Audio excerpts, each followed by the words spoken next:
السلام عليكم ورحمة الله. ازيكم عاملين ايه؟ النهارده انا جايه اكلمكم في موضوع مهم جدا.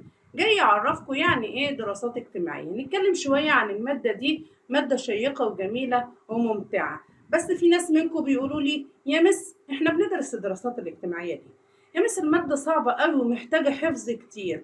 لا خالص، المادة جميلة وشيقة وحلوة جدا لانها بتعرفني معلومات كتير جدا عن كل حاجة حواليا.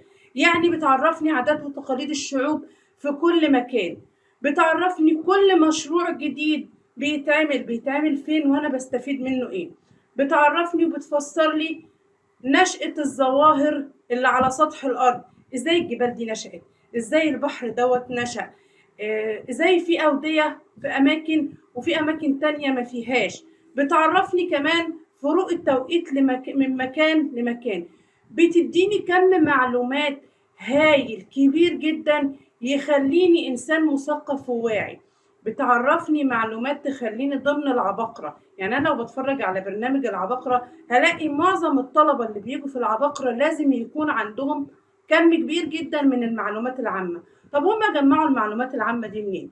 جمعوا المعلومات العامة من حبهم لمادة زي مادة الدراسات، لأن المعلومات العامة في الدراسات كتيرة جدا. أسماء الدول وعواصمها، أشكال الأعلام بتاعتها، مثلا شخصية تاريخية مشهورة أهم إنجازاتها، كل ده هنلاقيه موجود في الدراسات.